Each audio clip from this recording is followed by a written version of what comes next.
Hello everyone. Agriculture biology की class में आज हम स्टार्ट करेंगे चैप्टर नंबर 11। चैप्टर है टिड्डे की संरचना, जीवन चक्र एवं कृषि में महत्व। यानी कि हम इसमें टिड्डे की बाहरी संरचना के बारे में पढ़ेंगे, फिर उसका जीवन चक्र यानी लाइफ साइकिल के बारे में पढ़ेंगे कि उसका लाइफ साइकिल कैसा रहता है, फिर उसका कृषि में क्या महत्व है, इस बारे में हम पढ़ेंगे। सबसे पहले हम बात करें टिड्डे की, तो टिड्डे को इंग्लिश में बोलते हैं ग्रासहॉपर, ठीक है। फिर हम बात करेंगे इसके वैज्ञानिक नाम की, तो यहाँ हम दो वैज्ञानिक नाम पढ़ेंगे इसके। पहला नेम है हीरोग्लाफस डेनियान, दूसरा नाम है हीरोग्लाफस निग्रोरिप्लेटस। ये दोनों इसकी जातियां हैं। हमने पहले भी पढ़ा है वैज्ञानिक नाम में एक नाम उसके वंश को और दूसरा नाम उसकी जाति को प्रतीत करता है, तो ये वंश का नाम है और ये इसकी दो जातियां हैं। बात करें टिड्डे की, तो टिड्डा दिखाई देने में कुछ इस प्रकार का हमको दिखाई देता है। प्रेजेंट टाइम में भी आप लोगों ने सुना होगा कि टिड्डे का बहुत ज़्यादा भयानक रूप हमको देखने को मिल रहा है।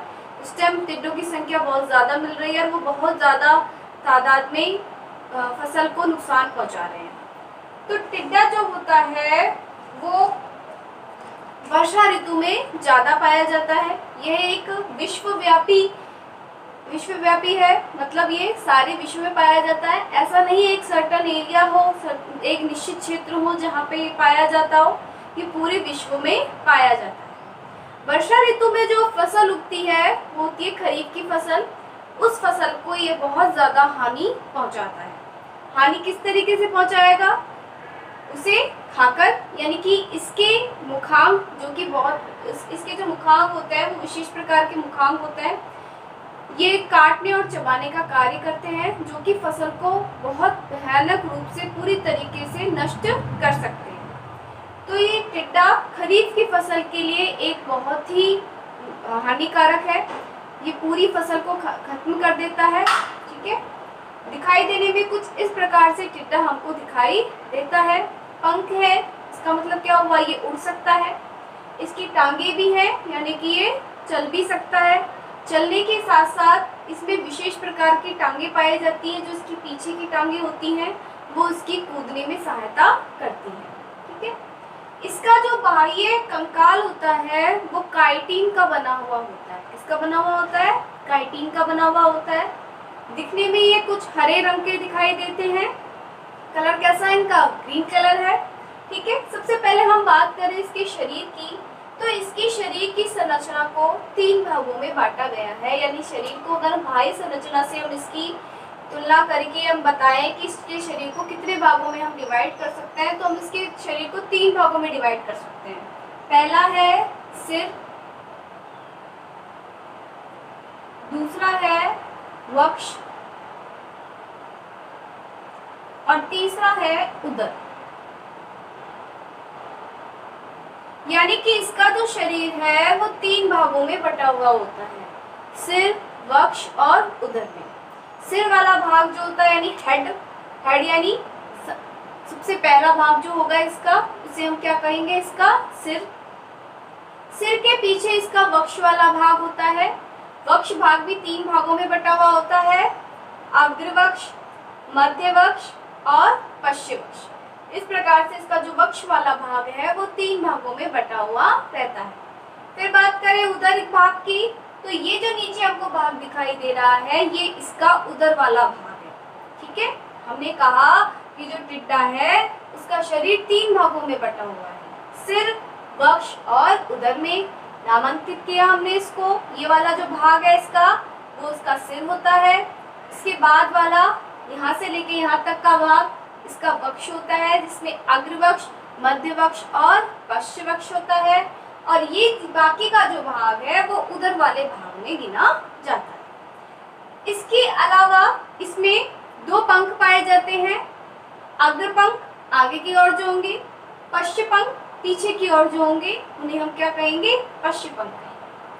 फिर इसकी बात करें तो इसमें 2 संयुक्त नेत्र, यानी कि मतलब एक जोड़ी नेत्र इसमें संयुक्त नेत्र पाए जाते हैं। उसके अलावा इसके पास उपनेत्र भी पाए जाते हैं, यानी कि दोनों संयुक्त नेत्रों के मध्य में नेत्र पाए जाते हैं, जिसे हम कहते हैं उपनेत्र।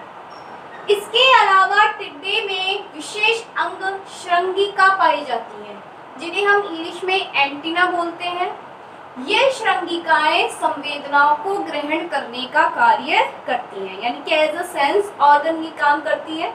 जो भी संवेदनाएं होंगी उसको ग्रहण करने का कार्य ये करेंगे। इसके बाद बात करें तो इसमें मुख होता है। इसका जो मुखांग वाला जो भाग है वो काफ़ी इम्पोर्टेंट है, काफ़ी क्वेश्चंस उसमें से पुट होते हैं। वो एक अलग से हम पढ़ेंगे कि कितने क्या क्या मुखांग होते हैं उसमें। ये मुखांग यानी कि मुख के अंग, कौन कौन से अंग होते हैं, किस तरीके से देखे जाते हैं। प्रैक्टिकल्स वगैरह में भी टिड्डे के मुखांगों की संरचना काफ़ी पूछी जाती है। एक मुखांग के बारे में ज़रूर पूछा जाता है, वर्णन करवाया जाता है, तो हम उसको अच्छे से पढ़ेंगे। इसके बाद वक्ष वाला भाग आता है। वक्ष वाले भाग से ही लगते इसमें पंख होते हैं। अब बात करते हैं इनकी उदर वाले भाग की। तो इसका जो शरीर है वो खंडों में विभक्त होता है, यानी कि 10 से 11 खंड इसमें मोस्टली पाए जाते हैं। 10 से 11 खंड होंगे इसके शरीर में, ये जो आपको दिखाई दे रहे हैं खंड में बटे हुए हैं, ठीक है। इसके अलावा इसमें 6 जोड़ी मतलब 6 टांगे पाई जाती हैं। कितनी टांगे पाई जाती हैं? 6, यानी कि 3 जोड़ी टांगे, 6 टांगे इसमें पाई जाती हैं। पीछे वाली जो 2 टांगे हैं वो एक विशेष कार्य करती हैं, इसको कूदने की वाली टांगे भी कहती हैं, यानी कि ये जंपिंग लेग्स बोलते हैं। ये क्या कर सकती हैं? ये इसको कूदने में मदद करती हैं, यानी छलांग लगाने में मदद करती हैं। बात करें इसके आगे ये बाकी की टांगों की, चारों टांगे जो हैं वो चलने वाली टांगे हैं, यानी कि इसकी चलने में सहायता करती है। फिर बात करते हैं कि इसमें इसकी जो टांगे हैं उसमें 5 प्रकार की हड्डियां पाई जाती हैं। Coxa, trochanter, femur, tarsus, tibia, ये 5 प्रकार की हड्डियां इसमें पाई जाती हैं इसकी टांगों में, जिसकी सहायता से ये क्या करता है? चल सकता है, कूद सकता है, सारे कार्य इस प्रकार से ये कर सकता है, ठीक है। तो हमने क्या पढ़ा कि टिड्डा हरे रंग का होता है, वर्षा ऋतु में खरीफ की फसल को खाता है, काट कर चबाकर उसे पूरी तरीके से नष्ट कर देता है। यानी कि हम कहें कि एक पूरी तरीके से क्या है? एक शाकाहारी जीव है। क्या कैसा जीव है? शाकाहारी। शाकाहारी का मतलब क्या होता है? ऐसे जीव जो केवल पेड़ पौधों को ही खाते हैं, किसी जीव को नहीं, किसी जंतु को नहीं खाते, उसे हम क्या कहते हैं? शाकाहारी जीव कहते हैं, ठीक है। इसके अलावा पंख हैं, पंखों की सहायता से ये उड़ भी सकता है, टांगों की सहायता से ये चल भी सकता है, पीछे वाले टांगों की सहायता से ये कूदता भी रहता है, ठीक है। अब हम इसकी बाह्य संरचना का वर्णन करेंगे। एक बार आप इसका डायग्राम बना लेंगे, फिर हम इसकी बाह्य संरचना पढ़ेंगे।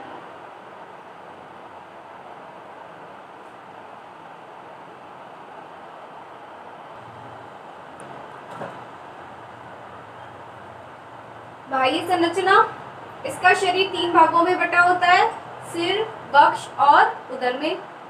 बात करते हैं सबसे पहले सिर की, हेड की। हेड में सबसे पहले हम बात करेंगे श्रृंगिका यानी कि एंटीने की, एंटीना। इसके सिर पर एक जोड़ी श्रृंगिकाएं पाई जाती हैं जो बाहरी संवेदनाओं को ग्रहण करती हैं।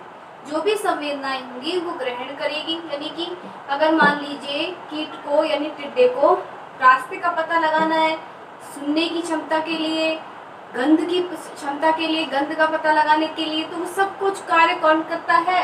श्रृंगिकाएं करती है। बात करते हैं इसके सिर पर एक जोड़ी संयुक्त नेत्र उपस्थित होते हैं। इन्हें कितने नेत्र पाए जाते हैं? एक जोड़ी संयुक्त नेत्र पाए जाते हैं। दोनों संयुक्त नेत्रों के मध्य उपनेत्र, ऑक्लाई जिसे बोलते हैं, होते हैं, जो संख्या में अधिक से अधिक 3 होते हैं। यानी कि कितने हो सकते हैं? अधिक से अधिक 3, 1, 2, 3 कितने भी हो सकते हैं। अधिक से अधिक कितनी होती है इनकी संख्या? 3 होती है। इसका मुख अधोन्मुखी यानी कि हाइपोग्नेथस प्रकार का होता है। इसके मुखांग नीचे की ओर लगे हुए रहते हैं। देखिए हमारा जो मुख होता है उसमें जो मुखांग होता है वो मुख के अंदर होते हैं, जबकि जो टिड्डा होता है इसके जो मुखांग होते हैं वो शरीर से बाहर नीचे, मतलब मुख से बाहर नीचे की ओर लगे हुए होते हैं। श्रृंगिकाएं क्या कार्य करती हैं? इनकी सहायता से टिड्डे सुनने, गंध का पता लगाने, भोजन के स्वाद एवं अपने रास्ते का पता लगाते हैं। यानी कि क्या करेंगी, जितनी भी बाहरी संवेदना यही तो हुई, यानी कि बाहर जो चीजें हैं उन सब का ज्ञान कौन कराती है, इसको श्रृंगिकाएं कराती हैं। तो ये तो बात हुई सिर वाले भाग की। एक बार नोट डाउन करेंगे इसको।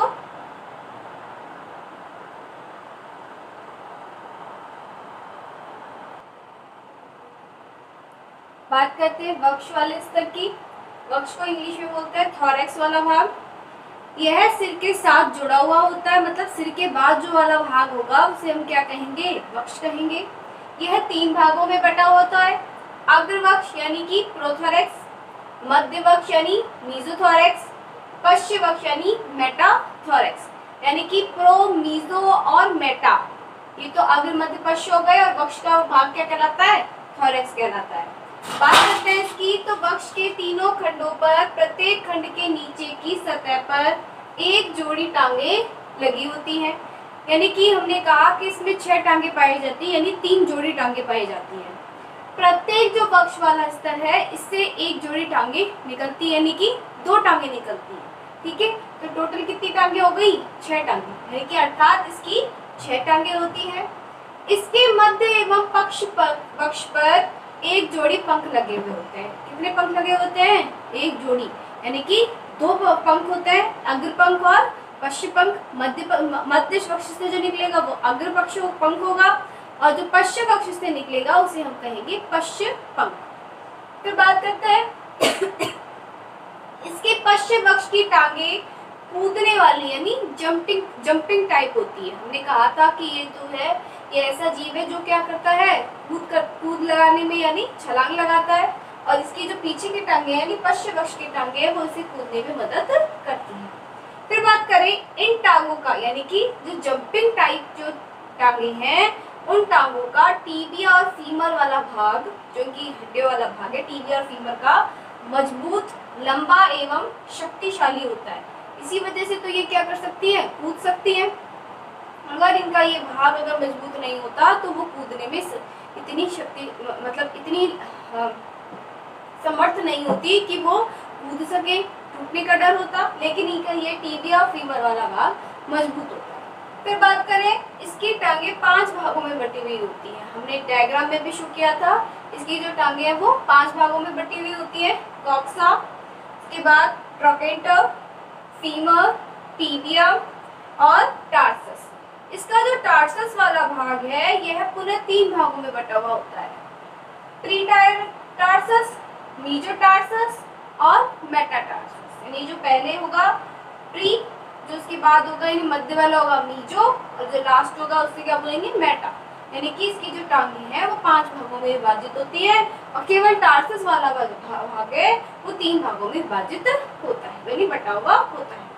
कई बार इनकी टांगों के नाम पूछ लिए जाते हैं कि कितने भाग होते हैं, कौन कौन सी टांगे होती हैं, मतलब कितने भाग, कौन कौन से भाग होते हैं टांगों के, जो पश्च टांगे, जंपिंग टाइप टांगे कौन सी होती है, या फिर टिड्डे को कूदने में सहायक कौन सी होती हैं, कौन सी टांगों की सहायता से वो उसको कूदने में सहायता मिलती है, और वो कूद कैसे पाता है, चलने वाली टांगे उसको कूदने में मदद क्यों नहीं करती हैं।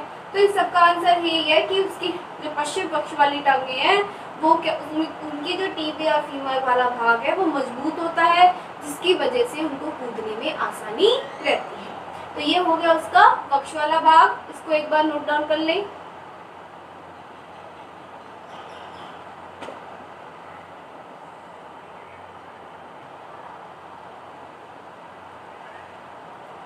तीसरा है उदर वाला भाग, जिसे कहते हैं एब्डोमेन।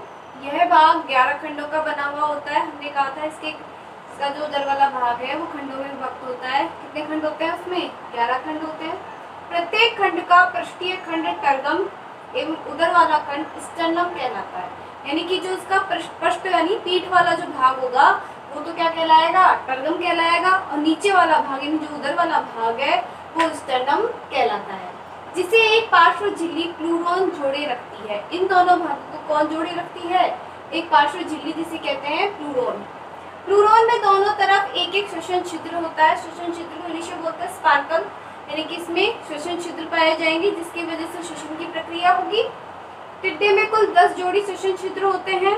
कितने होंगे? 10 जोड़ी श्वसन छिद्र होंगे। और उदर भाग में 8वीं जोड़ी, फिर 9वीं जोड़ी में 8 जोड़ी, उदर वाले भाग में 8 जोड़ी, व वक्ष वाले भाग में 2 जोड़ी श्वसन छिद्र होते हैं। इसका जो 10वां और 11वां वाला भाग है उसे एक ही भाग माना जाता है, क्योंकि लास्ट वाला भाग होता है उसमें क्या होता है? मलद्वार होता है। अंतिम भाग होता है, अंतिम जो खंड होता है उसमें मलद्वार होता है। इसीलिए इसका जो 10वां और 11वां भाग है उसे ज्यादातर एक ही खंड माना जाता है। 9वें व 10वें खंड में श्वसन छिद्र इसमें नहीं होते हैं। अंतिम खंड मलद्वार होता है। मादा का उदर नर की अपेक्षा नुकीला होता है। जो मादा टिड्डा होता है उसका जो पीछे वाला भाग जो होता है, उदर वाला भाग, वो थोड़ा नुकीला होता है, जो 8वें व 9वें खंड के अवयवों से मिलकर बना हुआ होता है। यानी इसका जो नुकीला भाग है वो कौन से खंड से मिलकर बना हुआ है? 8वें और 9वें खंड से मिलकर बना हुआ होता है, जिसे अंडरोपक भी कहते हैं, ओविपोस्टर कहते हैं। इसकी सहायता से अंडकोष्ठ को मिट्टी में गड्ढा खोदकर अंडकोष्ठ के अंडों को मादा सेने हेतु दबा देती है। इसकी सहायता से क्या करेगी? पीछे वाली जो नुकीला हिस्सा है उसकी सहायता से मादा जो टिड्डा है वो उसे मिट्टी को खोद देगी, मिट्टी को खोद के उसमें अंडों को रख देगी सेने के लिए, यानी कि गर्माहट बनी रहे उनमें, जिससे कि समय आने पर उनमें से टिड्डे बाहर निकल सके। तो ये हमने उसकी पूरी बाह्य संरचना पढ़ी, हमने उसके तीनों भाग पढ़े, सिर, वक्ष और उदर के बारे में पढ़ा, दिखने में संरचना कैसी होती है उसके बारे में पढ़ा। अब हम नेक्स्ट वीडियो में इसके मुखांगों के बारे में पढ़ेंगे। Thank you.